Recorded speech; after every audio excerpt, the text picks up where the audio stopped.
I remember the day I pulled up to that little house in Cedar Grove like it was yesterday, boxes stacked high in the truck, the air smelling like pine and fresh-cut grass, and me thinking, finally, some peace, you know? I ditched the city chaos, the nosy neighbors who treated your life like their evening soap opera, all for this quiet suburb where folks supposedly waved hello and left you alone.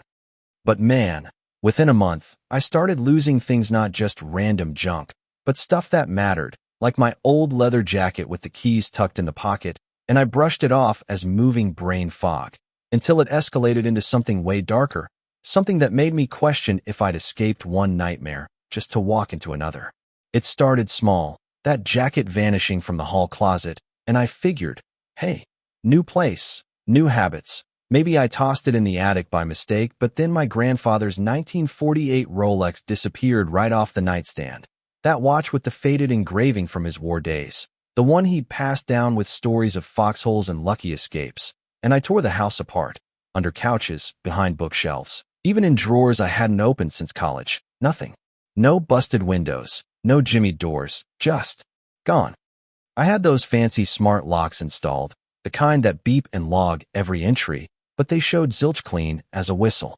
That's when the paranoia crept in, sleeping with a flashlight under the pillow, jumping at every creak in the old floorboards, telling myself it was just the house settling.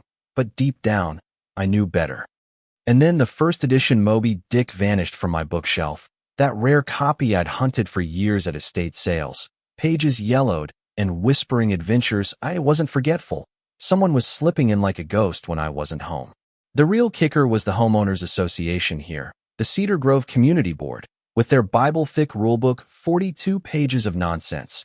No bright paint on your garage door, no fences over 3 feet, because it promotes openness. And get this, no outdoor cameras, not even a doorbell cam, all in the name of neighborly trust. I showed up to my first meeting, raised my hand like a kid in class, and asked straight up, why no cameras if we're all about safety? And there she was, Evelyn Harper, the HOA Queen Bee Pearl necklace, perfectly coiffed silver hair, smile wide as a shark's, leaning into the mic with that syrupy voice. Oh honey, we don't spy on each other here. Trust is our foundation. But her eyes, they narrowed just a fraction, like I'd poked a nerve, and I felt it then. That chill, like trust wasn't optional. It was her weapon. Evelyn ran this place like her personal fiefdom, inspecting lawns at dawn, finding folks for overgrown hedges, all while claiming it kept property values sky high. But I started wondering, values for who? She worked from home, or so she said, but I'd spot her cruising the streets in her pristine SUV, pausing a beat too long outside my place, clipboard in hand, like she was cataloging more than just curb appeal. Things got weirder when I bumped into my neighbor, Sarah Mitchell, out by the mailboxes one crisp morning. She was wiping sweat from a run, ponytail swinging, and she asked if I was settling in okay, and something in her tone made me spill it. Someone's been in my house, taking things. Her face went pale, like I'd voiced her own ghost story, and she whispered, me too. A necklace my mom gave me, my e-reader, even a vintage bottle of scotch I'd been saving. We stood there, the wind rustling leaves around us, sharing that silent bond of folks who've been gaslit into doubting their sanity. Sarah told me how Evelyn had shot down her request for an indoor cam, calling it disruptive to the aesthetic, and we pieced it together. Evelyn's iron grip on the rules wasn't just about pretty lawns. It was control, pure and simple. Maybe born from some twisted need to play God in this little kingdom. Or hell, maybe resentment from her own lonely life, hoarding power like others hoard stamps. That night, a note appeared on my door. Saw a shady figure by your side fence around dusk, older woman in a scarf. Be careful. Sarah. My heart raced. I called her, voice low. You sure? And she hesitated. I didn't want to sound crazy, but yeah, she ducked away when she saw me watching. I changed the locks that week, paid cash to a locksmith from out of town, kept it quiet. But 3 days later, a crisp envelope from Evelyn slid under my door. Per clause 14.2, all residents must provide the board with duplicate keys for emergency access. Compliance ensures our community's harmony. Harmony? It felt like a threat, her handwriting all elegant loops hiding the steel underneath. I ignored it, started barricading my bedroom at night. But the thefts didn't stop. A brand new laptop, still in the box, Poof. Inner turmoil hit hard.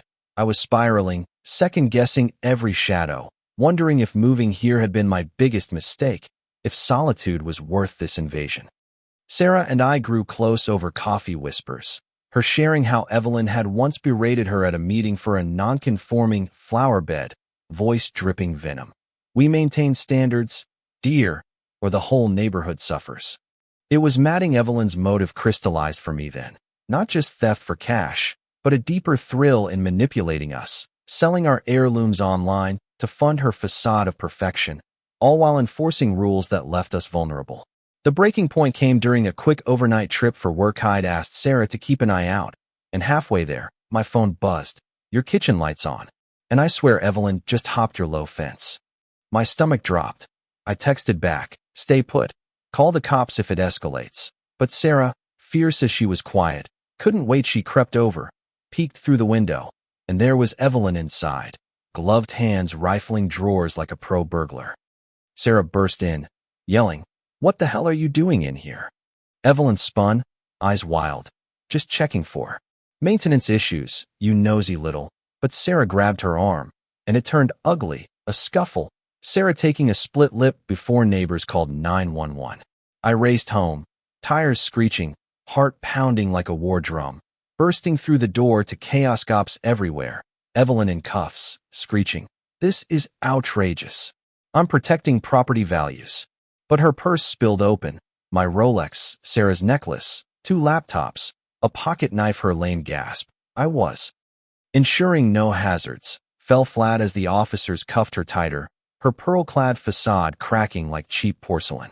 The raid on her house the next day was straight out of a thriller basement lair with shelves of bins, each labeled by address, logs detailing what she'd swiped, eBay sales prices, even notes on our habits. No dog, easy entry. She'd been at it for years, using those mandated keys to fund her lavish life. Driven by greed masked as community service, maybe a bitter divorce leaving her craving control over others' lives. Neighbors split some egged Sarah's car, whispering Evelyn was just strict, not criminal. Their loyalty born from fear or favors she doled out, while others finally spoke up, admitting lost jewelry, electronics. We rallied at an emergency meeting, me holding up photos of the hall, voice steady but edged. This isn't leadership, it's predation. The trial was electric, Evelyn sauntering in like royalty, but our evidence buried her.